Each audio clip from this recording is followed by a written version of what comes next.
Здравствуйте! Вы смотрите программу «Якутия в деталях», проект «Мой доктор». С вами Иван Луцкан. Наркомания и алкоголизм – это опасные хронические заболевания, которые становятся все более актуальной проблемой современного общества. Каждый день в мире появляются новые, зачастую еще более опасные наркотики. Употребление психоактивных веществ и алкоголя негативно влияет на все сферы жизни человека и сокращает его продолжительность жизни. Особенно важно помнить, что наркомания и алкоголизм увеличивают риск развития инфекционных заболеваний. Безусловно, каждому, кто столкнулся с этими проблемами, необходима профессиональная медицинская помощь. Специалисты-психологи, наркологи готовы оказать поддержку и провести лечение. Лечение зависимости от алкоголизма – это не только медицинская задача, но и глубоко психологическая работа, направленная на восстановление душевного и физического здоровья пациента. Именно поэтому сегодня у нас в гостях два специалиста. Это врач-психиатр-нарколог Якутского республиканского наркологического диспансера Анна Наговицына и также клинический психолог Татьяна Махмуд. Добрый вечер, Анна Васильевна, Татьяна Ивановна. Здравствуйте. Давайте начнем, наверное, с работы нарколога-психиатра. С какими основными проблемами вы сталкиваетесь в своей практике? Вот в чем ваша основная задача? Работа врача-психиатра-нарколога в первую очередь включает в себя диагностику, лечение и профилактику всех заболеваний, связанных с потреблением психоактивных веществ, таких как алкоголь, никотин, наркотические препараты, и, возможно, зависимость от каких-то лекарственных препаратов. Основные проблемы, с которыми я сталкиваюсь в практике, в первую очередь, это, наверное, отрицание болезней самим пациентом, когда человек, у которого начинает формироваться уже зависимость, он еще не понимает этой проблемы. Отсюда можно сказать, что вытекает вторая проблема — это позднее обращение к специалисту. Соответственно, чем запущеннее болезнь, как мы с вами понимаем, тем сложнее ее лечить. Лечить всегда лучше на ранних этапах. Еще, допустим, какие проблемы? Стигматизация, возможно, болезней, когда люди, пациенты, родственники боятся осуждения со стороны окружающих. Ты алкаш, мы с тобой не общаемся, до свидания. В целом, как-то так. Я так понимаю, здесь уже подключается и психологическая служба в данном случае. В чем задача клинического психолога именно при работе с пациентами, которые страдают алкоголизмом или наркоманией? Как Анна Васильевна сказала, когда врачи сталкиваются с такими проблемами, когда пациент не осознает свое заболевание или отрицает его, или бывают случаи, когда родственники тоже плашмя ложатся и говорят, что нет, выписывайте, не дают долечить пациента. Разные случаи бывают. И тогда подключается как раз-таки клинический психолог для того, чтобы работать с мотивационной сферой, для того, чтобы подсветить пациенту его проблему, пациенту и его семье, близким. Потому что здесь очень важно, чтобы они поддерживали и помогали процессу лечения, никак не наоборот. Но какие причины и факторы способствуют возникновению в целом зависимости у взрослых, у молодых людей? Существует ряд причин возникновения заболевания. В первую очередь это, опять же, отрицание заболевания, то есть человек отказывается понимать проблему. Во-вторых, здесь мы вкупе смотрим. То есть это могут быть внутренние проблемы человека, такие как неуверенность, тревожность, боязливость. Когда он стал... Что делает, в принципе, употребление? Это человек стремится свой такой, скажем, внутреннее состояние стабилизировать с помощью какой-то зависимости, и часто прибегает к этому способу, что в итоге вызывает зависимое поведение.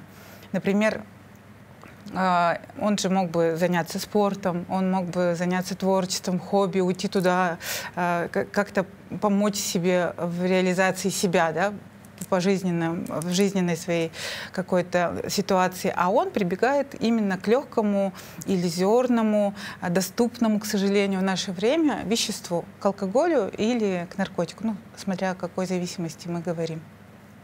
Как понять, что человек начал терять контроль над употреблением алкоголя, а чем паче там еще и наркотиков? Ведь как-то я помню, у нас тоже была программа, приходил один из ваших коллег, и он сказал такую, весьма точную фразу, я ее помню еще с курса своего, когда обучался наркологии, бытовое пьянство. Если там регулярно, хотя бы по пятницам, человек себе там налил, неважно чего, главное алкоголь, это уже определенная зависимость и стадия бытового пьянства. То есть там 90% у нас населения это бытовые пьяницы. Да. Ну, вот где эта грань, чтобы уже не перейти в стадию вторую, третью алкоголизма? Вот смотрите, первое — это человек начинает употреблять чаще, больше, да, то есть у него возрастает толерантность уже, то есть если раньше там, для достижения какого-то положительного для человека эффекта, да, ну, эйфории, там, допустим, от принятия алкоголя или наркотиков требовалось какое-то определенное количество вещества, то тут уже это количество вещества необходимого растет. Соответственно, из этого вытекает следующее. Чем больше вещества человек употребляет, тем сильнее интоксикация. Да? Отсюда у нас возникает синдром отмены. То есть первые признаки какие-то физический дискомфорт, там, синдром отмены, в простонародье похмелье. Да? Далее у человека могут постоянно возникать навязчивые мысли, допустим, в планировании тех же самых своих выходных, там, после рабочей недели, да, там, с понедельника начинают думать, вот скоро пятница. Пятница, выходные, там, я буду пить, буду употреблять, чтобы как-то отдохнуть, прийти в себя и так далее. Вот на вашей практике, да, вот если я уточню, вот сколько вы видели, что человек выпивал за раз? Ну, что именно? Алкоголь? Водки, например, да. Разное количество. Для разных организмов, соответственно. Ну вот да, просто требуется. На практике сколько видели вот, и наблюдали, что человек выпивал, и к нему хоть бы там литр, 2, ну, 3. 2 точно. Да, 2 точно. 2 литра водки за сутки, ну, в принципе, это такая стандартная доза для человека с зависимостью. Минимальная, даже можно сказать. Для них это даже минимально. Да. Ну, опять же, рост, Серьезно? вес. И, может быть, их раньше отключит, соответственно, они меньше выпьют, и, ну и так далее. Там. И сколько это может длиться, если 2 литра в сутки? Неделями? 14 литров? Как минимум. 14 литров водки может выпить, Да, и потом да, еще остаться живым? Да. Ничего себе. Ну, адаптированный организм, к сожалению, у тех, кто постоянно... Но это уже 4-я стадия. Ну, Нет, не 4-я. Не обязательно. 2-я, 3-я тоже может быть. То есть еще может быть хуже? Да. Ну вот как тогда определить по диагностике, которую вы проводите, что у человека все-таки зависимость уже? Ну вот, как сказала я уже, ряд факторов, да? Если 2-3 из них наблюдаете у себя в течение года, то уже, в принципе, можно говорить о том, что у вас уже формируется зависимость. Это уже первые звоночки. Человек сам это должен понять? Ну, либо человек сам, желательно, чтобы человек сам понял, да, принял свою проблему, как бы, и решил обратиться к специалисту. Но к этому также могут подтолкнуть окружающие, да, человек, с кем он Что чаще всего и бывает. Да. Ну, чаще всего близкие. Если мы говорим о мужской части населения, то у нас принято воспитывать, ну, вообще в обществе мальчиков, что он сам, ну, мужественность, он не плачет, он не жалуется, он решает проблемы сам, к сожалению. Больше он там мотиватор, достигатор, и у него очень мало, когда он общается, да, ну, просто вот может прийти к специалисту, тому же психологу, и сказать, что у него в семье уже какие-то проблемы, что у него на работе там не все получается, что вот у него уже кризис среднего возраста, а он там свои какие-то планы не достиг. И он уходит в легкий способ, когда его вот так вот, пусть на день, но отключает. С друзьями вот в ту же пятницу, в выходные выпить. И когда он понимает, что у него каждая пятница связана с алкоголем, и друзья ему уже, в принципе, он выбирает из 2 компаний, где пьют чай и пьют алкоголь, всегда выбирает ту, где пьют алкоголь, то это уже звоночек для того, чтобы он обратился к специалисту из наркологической службы, потому что это говорит о том, что у него, скажем так, начинается туннельное зрение, да, где в конце стоит алкоголь, к сожалению. А вот с точки зрения именно диагностики, да, вот, может быть, инструментальные, лабораторные, какие способы применяются? В первую очередь, как и у любого врача, это хороший анамнез. Анамнез от лица самого пациента, да, и, возможно, также подключить родственников. Допустим, сам пациент проблему не видит, но родственники замечают, вот там, Иван, там, Петр, ты начал пить чаще. И пациент действительно приходит к осознанию, да. Во-вторых, это, конечно же, лабораторные исследования крови, мочи, да. Мочи, возможно, на какие-то наркотические препараты, химико-токсикологическое исследование у нас есть. Также у нас есть исследование крови на хроническое злоупотребление алкоголем. Также обычные клинические анализы, общий анализ крови, биохимия, там плюс-минус косвенные факторы все равно как-то можно уловить и заметить. Инструментальная диагностика также, по МРТ там можно увидеть, допустим, ЭКГ, опять же, нарушения, да, там какие-то бывают, УЗИ-диагностика, психодиагностические тесты. Если касаемо алкоголя, это у нас аудит и кейдж, касаемо наркомании, это DAST. Они, кстати, есть в свободном доступе в интернете, и если человек там желает сам себя проверить, да, допустим, обыватель, DAST — это для наркомании, английскими буквами, CAGE, C-A-G-E. Там перевод такой, что C — это cut, то есть кратность, да, приема. Там. A — это у нас annoyed, если у вас раздражение, возникает ли у вас раздражение от критики со стороны там, близких людей. G — это у нас guilty, и A — это у нас eye-opener, то есть похмельный напиток. Опохмеляетесь ли вы с утра? Ну, он такой коротенький, в принципе, и очень точный. Показательный. Да, показательный. И если вот обыватель хочет, да, проверить, допустим, себя, да, как-то в свободном доступе в интернете тесты есть, и, пожалуйста. Если ему вот прям немножечко не хватает для того, чтобы обратиться к специалисту, он может после диагностики уже принять это решение и подойти к специалисту. Запомнили? Вот. Важные тесты, проходите. Что касается эффективных методов лечения, которые существуют сейчас у нас в практике, в целом, в мире, что применяется, что доказало уже свою эффективность? Современный подход к лечению все-таки это многоступенчатость и комплексность. В первую очередь это у нас, если мы говорим о синдроме отмены, допустим, алкоголя или наркотических препаратов, это дезинтоксикационная терапия, то есть снятие интоксикации. В дальнейшем уже проводится медицинская терапия, туда можно подключить уже антидепрессанты, да, потому что алкоголь — это очень сильный депрессант. Он часто, точнее, пациенты, которые страдают зависимостью, у них часто развивается депрессия. Да. Сенсибилизирующая терапия, то есть препараты, применяемые для блокаторы опиоидных рецепторов, допустим. Есть также препараты, которые снимают тягу к алкоголю, да, вызывают отвращение к запаху, вкусу и так далее. И, конечно же, в дальнейшем подключается психолог. В чем подключается психолог, в чем задача? Задача психолога, если мы говорим в стационарное лечение, то задача психолога в первую очередь это замотивировать нашего пациента для дальнейшего лечения, потому что, как Анна Васильевна уже сказала, это комплексная беда. То есть это не только вот здесь мы сняли интоксикацию, выпустили вас обратно домой, и вы вот вылечились, или вам стало легче. Скорее всего, вам стало легче, и через недельку, через другую вы опять начнете употреблять алкоголь. То есть проблема не решена. Она только купирована на время. И, соответственно, подключается психолог для того, чтобы подсветить, что вам нужно продолжить свое лечение, потому что есть зависимость, скажем, физическая, а есть еще и психологическая. И, к сожалению, если физическую врачи снимают буквально за 21 день стационарного лечения, то психологическую мы настоятельно рекомендуем лечить в реабилитации. Да? У нас есть реабилитационное отделение, где они проходят лечение уже качественно. И наша задача вот в стационаре направить на реабилитацию, подсветить, что есть такое лечение. В реабилитации, соответственно, тоже свои этапы лечения.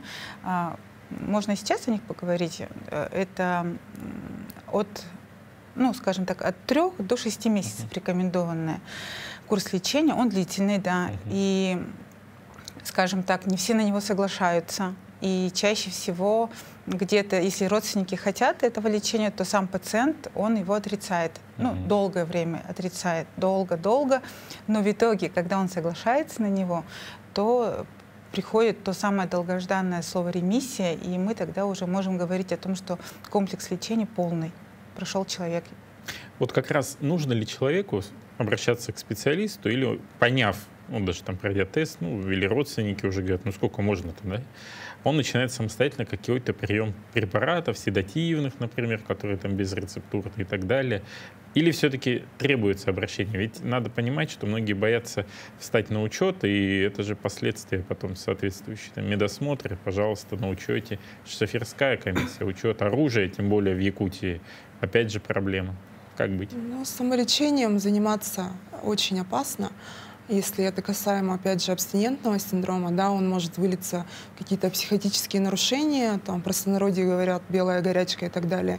Когда у человека появляются галлюцинации, он может представлять опасность не только для окружающих, но и для самого себя. И такие вот явления, они лечатся конкретно у нас в стационаре под круглосуточным наблюдением врача-психиатра-нарколога, а также у нас реаниматолог, врач есть, педпалата, терапевт, медсестры. Ну, все это круглосуточно у нас мониторинг ведется и жизненно важных показателей. Это я к чему веду? К тому, что самостоятельно, да, заниматься лечением дома, это очень сильно опасно, потому что, опять же, применение снотворных препаратов — это золотой стандарт лечения в наркологии, потому что синдром отмены алкоголя, наркотиков, он в первую очередь сопровождается именно нарушением сна. А за нарушением сна уже идут вот дальнейшие психические расстройства, галлюцинации. Вот о психических расстройствах, да, вот вы, ну, там, часть упомянули, там, делирий наступает. А еще что может быть вот у человека, который страдает как алкоголизмом и наркоманией? Так, ну, с врачами, психиатрами, да, если брать психиатрические диагнозы, наркологи должны, ну, в целом ведем тесную работу, потому что психические расстройства, такие как, я как уже говорила, депрессия в первую очередь, да, тревожные расстройства, нарушение сна, возможно, какие-то пограничные расстройства личности, возможно, какие-то хронические, там, шизофрения, биполярное расстройство и так далее, они нуждаются именно вот в комплексном таком лечении, то есть нельзя там исключить психиатрию, то есть там, закрыть глаза там, на биполярное расстройство, шизофрению, депрессию и так далее, и лечить только наркологию, да, допустим. И также наоборот, то есть все должно быть в комплексе. А что можно посоветовать родителям и близким людям, чтобы помочь подросткам в данном случае? Подростки что же страдают? Конечно. К сожалению, статистика сейчас показывает, что подросток, неважно, девочка или мальчик, то есть без такого акцента на половое, да, на пол, 14-15 лет в среднем происходит проба. При том, что пробы что наркотиков, что алкоголя. Что происходит дальше? Родитель это замечает чаще всего, ну, внимательный родитель.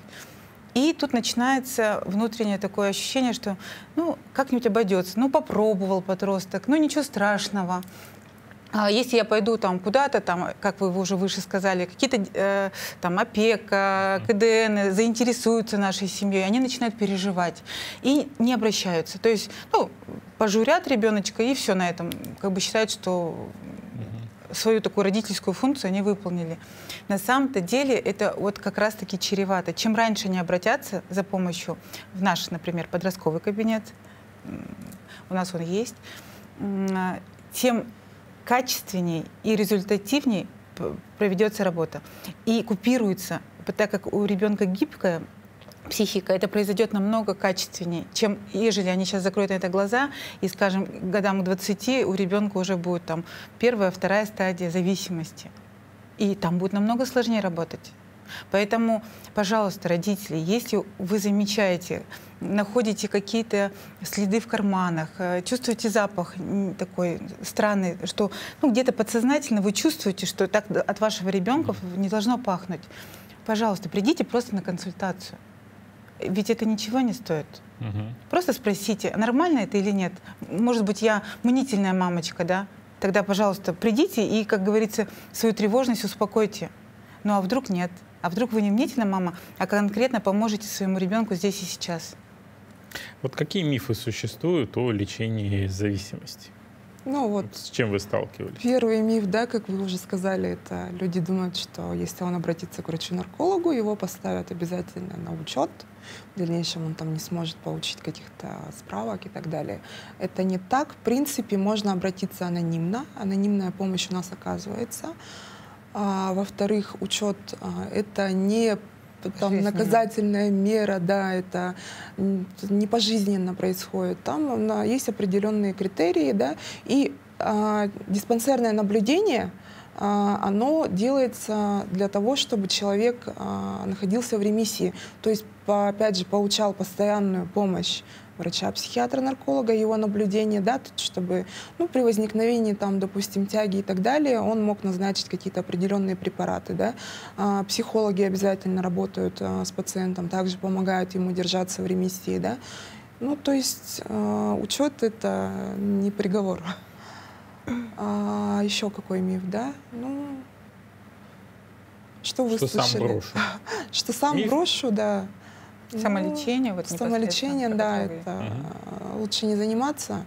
Чем раньше обратитесь к специалисту, он подберет вам необходимую схему лечения, да. И во-вторых, это чревато, опять же, опасные препараты и так далее принимать самому тоже не рекомендуется. Что у женщин алкоголизм более тяжело проходит, нежели чем у мужчин. Есть такой миф или не миф? Миф. Они лечатся одинаково, просто женщины также в обществе порицаются, она же мать, ей стыдно, она обращается просто на более поздней стадии. На самом деле мужчины просто раньше приходят к нам, вот и вся разница. А как я уже говорила с подростками, чем позже обращаются, тем сложнее лечить просто, вот и вся разница. Есть еще такой миф, что кодировка как волшебная таблетка, да? То есть родственники там направляют человека, у которого нет желания, там, мотивации проходить лечение. Вот закодируйте его. Они думают, что это волшебный какой-то укол. К сожалению, это не так. Опять же, важна комплексность, реабилитация, лечение, поддержка психологов. Кодировка, она тягу не снимает. Она больше как-то в психологическом плане воздействует на человека. Так что, опять же, нужно работать с человеком комплексно. Не уповать только на кодировку. Хорошо, давайте еще один миф вспомним, о котором слышал. Пиво лучше, чем водка. Нет, к сожалению. Они также одинаковые. Это же про мили. Какая разница, какой алкоголь? Я к этому и подвожу вас. То есть и там развивается зависимость. Обязательно, да. Причем от пива быстрее она может развиться. Потому что, опять же, люди думают, что это какой-то легкий напиток. И его чаще употребляют из-за этого. А вот по поводу влияния на лечение, наличия других сопутствующих заболеваний, той же самой сердечно-сосудистой системы и иных хронических заболеваний, вот какую терапию вы тогда подбираете человеку? Как я уже сказала, да, вот в условиях стационара, как я уже говорила, да, у нас работает врач-терапевт и врач-анестезиолог-реаниматолог. Также имеется палата интенсивной терапии, круглосуточный мониторинг. Сопутствующие заболевания, к сожалению, там, у более старшего поколения, по крайней мере, это прям, как сказать, у каждого второго, если не у каждого первого. Также не стоит забывать про алкоголь-ассоциированные заболевания, да, то есть осложнения основного заболевания, зависимости. Да. К ним можно отнести в первую очередь это алкогольная болезнь печени, токсическая печень, да, токсические гепатиты и так далее. Во-вторых, это у нас токсическая энцефалопатия, когда уже страдает центральная нервная система человека. Туда же можно отнести симптоматические эпилепсии, судороги при возникновении синдрома отмены и так далее. И, соответственно, хронические заболевания, да, которые есть почти там, у каждого второго более возрастного пациента. Мы все это учитываем, да, подбираем там препараты, лечение и так далее.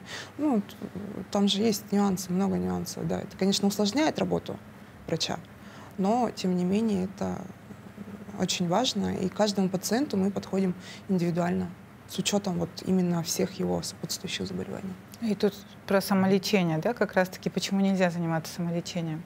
Потому что вы не знаете, какие у вас есть еще заболевания, не продиагностированные, и, соответственно, самолечение может грозить вам просто жизнью. Поэтому лучше обратиться к специалисту, конечно. Тут сразу возникает вопрос по поводу принудительного лечения. Да, вот как таковое оно в природе существует. Но как часто этим правом пользуются как родственники? Так, ну, родственники принудить человека к лечению как таковому не Подать могут. соответствующее заявление в случае представления угрозы. Ну, это если в Да, психозном это состоянии. если вот на возникновение психотических расстройств, да, галлюцинации, белая горячка, делирий и так далее, то важно вызвать скорую помощь. Там существует психиатрическая бригада, она доставляет к нам пациентов. И таких пациентов мы можем принять посредством врачебной комиссии, да. То есть, ну, когда возникает такое состояние, человек не понимает, что он опасен, да, ну, он вообще в целом дезориентирован и так далее.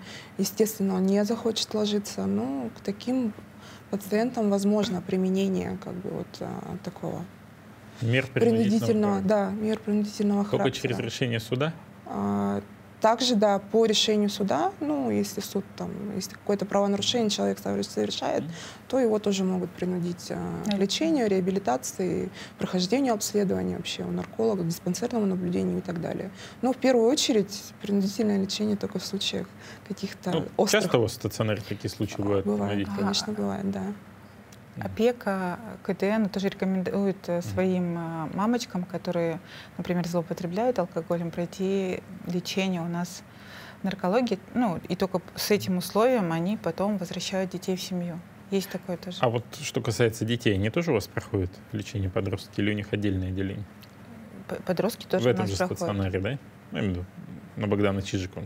Есть, да, отдельные койки, возможные для подросткового лечения, но в основном подростки у нас проходят в амбулаторно-диспансерном отделении. Там есть подростковая служба. Попадают ли подростки в тяжелом состоянии? Бывает, да, бывает. Бывает, к сожалению. После отравления, правильно вы сказали. Ну, вот вы представительница прекрасной половины человечества. Как работать в таких условиях? Работаем. Бывают моменты, когда нападают, агрессивно себя ведут. Ведь после синдрома отмены это же люди как раз требуют. В принципе, если придерживаться техники безопасности, то таких ситуаций не возникает.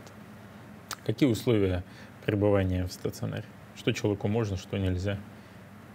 Ну, стационарное лечение у нас все-таки есть больничный режим, да, как в обычных любых больницах. Можно ли пользоваться телефоном, например? Тут мы предпочитаем уже, да, как полный покой, во-первых, информационный. Это очень важно. Да, во-первых, ну, чтобы человека там не триггерили какие-то посторонние новости, события, да, звонки, возможно, от родственников и так далее, да, ну, бывают же разные люди, разные ситуации. Поэтому телефон у нас ограничен. Он есть ежедневно, но да, он ежедневно выдается по определенным часам, никак не ночью. Потому что сон очень важен. Да. Тут очень важно гигиену сна соблюдать. Поэтому да, телефон в определенное время, и именно только для того, чтобы пациент комфортно проходил лечение. То есть только с этой целью. Также у нас есть ограничения в продуктах, которые приносят, ну, опять же, да, есть такие моменты, не все им можно кушать. И пить особенно. Пить особенно. Да, там производится тщательный досмотр. Тщательный досмотр. Опять же, потому что у нас специфика наркологическая, чтобы ничего не проносили запрещенного, да, ведь? Вот. Ну, в принципе, и все. Других ограничений. Я просто к чему вот задал вопрос по принудительное лечение, да? Все-таки, если человек не хочет признавать проблему, ну вот как быть-то? Что делать? Чаще всего, психолог, нарколог, кто должен работать? Ну, вместе. То есть все специалисты нашей службы работают именно, если врачи это объясняют с физической точки зрения, да, то задача психолога подсветить именно психологические проблемы. А почему ты стал чаще употреблять? Почему вот из 100 людей не все же болеют алкогольной зависимостью, да? Почему именно сейчас у тебя происходит такая жизненная ситуация, что ты все время прибегаешь к алкоголю? Что является триггером твоей ситуации?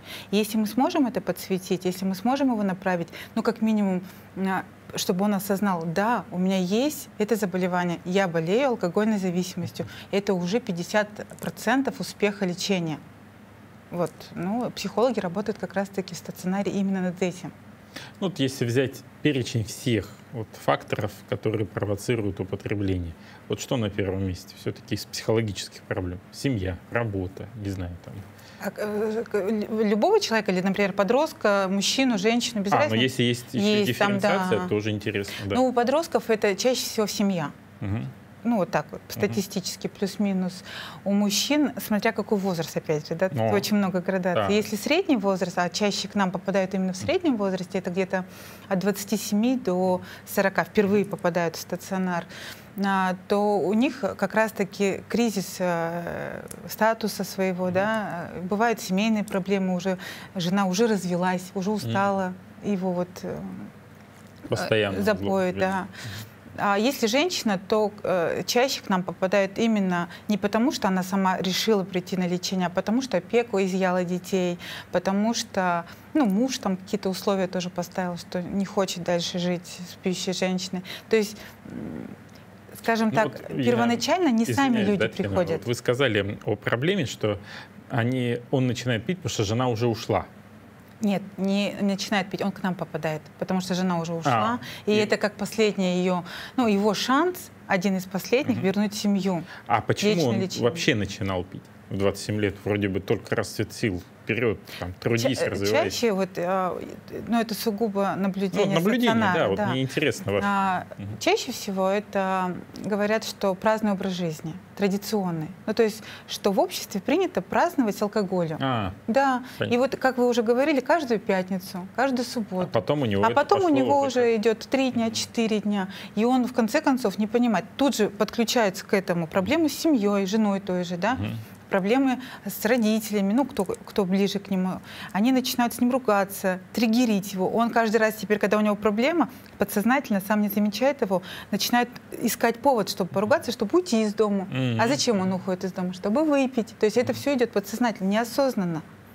И даже поступая к нам на лечение, вот это осознание того, что у меня есть проблема с алкоголью, она приходит не всем. То есть бывают такие прям упорные пациенты. Им надо 2-3 раза к нам поступить, чтобы они согласились, что действительно есть эта болезнь.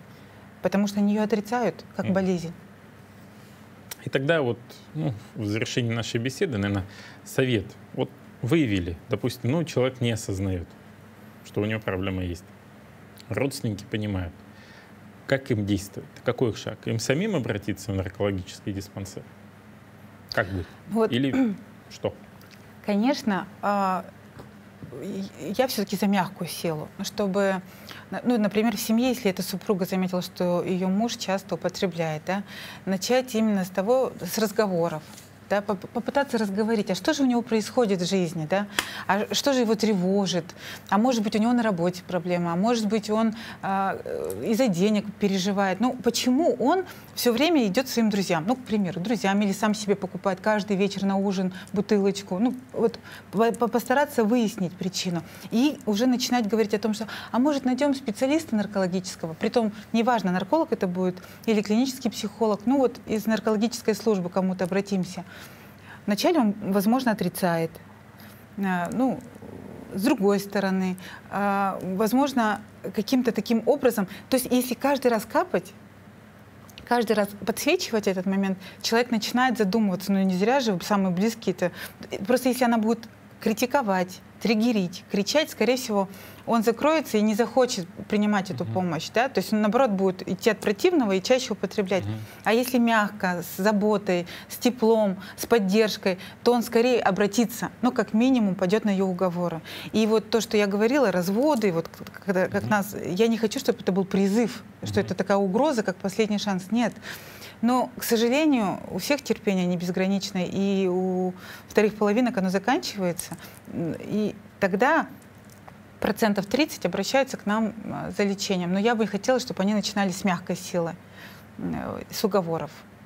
Спасибо большое за совет. Спасибо, что сегодня пришли к нам в студию. Хочу напомнить, что у нас были специалисты Якутского республиканского наркологического диспансера, врач-психиатр, нарколог Анна Наговицына и клинический психолог Татьяна Махмуд. Мы говорили в целом о наркотической, алкогольной зависимости, о том, что делать в случае, если такие проблемы возникли в семье, куда обращаться, какой способ лечения сейчас активно применяется, насколько он эффективный. Поэтому, думаю, эта тема достаточно интересна, потому что проблема все-таки бытового пьянства и и семейного, и в целом алкоголизма, он достаточно актуальна в современном мире.